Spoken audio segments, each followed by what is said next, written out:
नमस्कार दोस्तों, broccoli management channel में आपका स्वागत है। आशा है ठंड के मौसम में आप अपना ध्यान रख रहे होंगे और आप मेरे मफलर को देख के समझ ही गए होंगे कि आज काफ़ी ठंड पड़ रही है। आज जिस टॉपिक को हम लेके आए हैं, are you a postman manager. तो ये पोस्टमैन मैनेजर कौन है? पोस्टमैन मैनेजर बेसिकली कॉर्पोरेट में मैं उनके लिए ये टर्म यूज़ करता हूँ जो बेसिकली अपने टीम से काम कराते हैं और उसको एज इट इज़ ऊपर भेज देते हैं अपने ऊपर के मैनेजमेंट के लेयर्स को, और उनका अपना वैल्यू एडिशन उसमें कुछ नहीं या बहुत कम रहता है।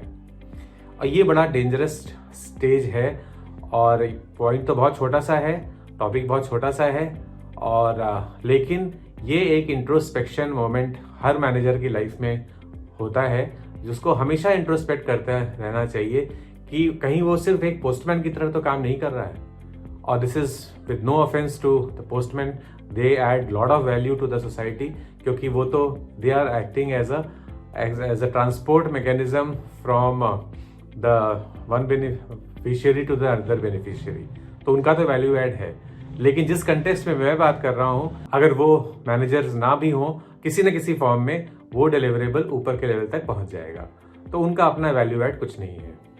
जनरली जब करियर की शुरुआत आदमी करता है तो इनिशियल लेवल्स पे काम करने की पोजीशन होती है, उनके स्पेसिफिक डिलीवरेबल्स होते हैं और वो खूब उसमें बहुत अच्छे परफॉर्मर्स निकल के आते हैं और अबव एवरेज परफॉर्मर्स निकल के आते हैं, क्योंकि कंक्रीट करने को रहता है।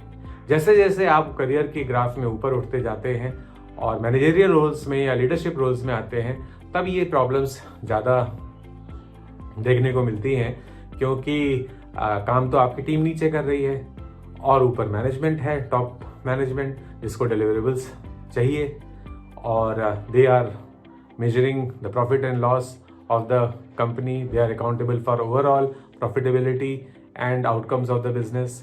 और बीच के जो लेवल्स अगर मल्टी लेवल ऑर्गेनाइजेशन बन गई है तो हर किसी को कैसे जस्टिफाई करे अपना रोल, और जस्टिफाई तो हर किसी को अपनी सैलरी करनी ही पड़ती है, अपने एमोलुमेंट्स करने ही पड़ते हैं। तो उसमें हर किसी को ये इंट्रोस्पेक्शन करते रहना चाहिए कि वो कहीं पोस्टमैन मैनेजर बन के तो नहीं रह गया। अब इसके बहुत सारे तरीके हैं।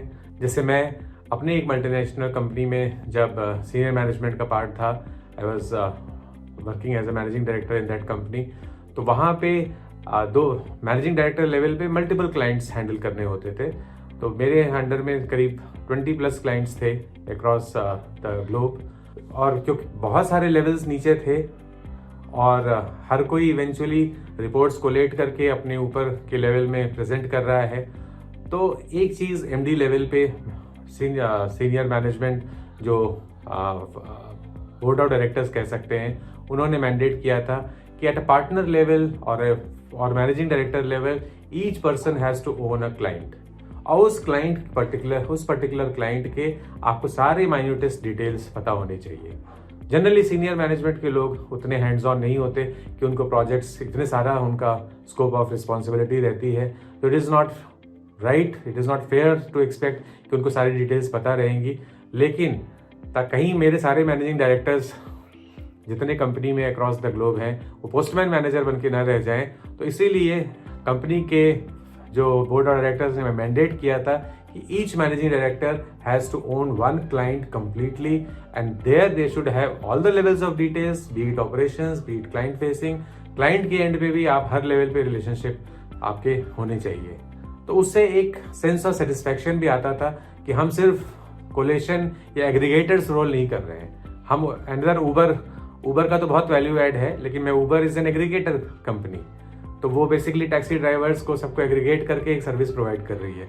तो आप भी एक एग्रीगेटर बन के अपने करियर में न रह जाएं कि आप अपने सारे टीम्स का सिर्फ सारे रिपोर्ट लेके ऊपर प्रेजेंट कर रहे हैं। जब ऊपर प्रेजेंट कर रहे हैं ऊपर अपने लेवल्स को, तो उनको भी दिखना चाहिए कि आपके अंदर से एक इंसाइट निकल के आ रहा है, आपका अपना वैल्यू ऐड है, आपका अपना पर्सपेक्टिव है, और उसके बहुत तरीके हैं। और आई एम श्योर जो ब्रोकली के जो ऑडियंस है, they are wise enough to find out those ways.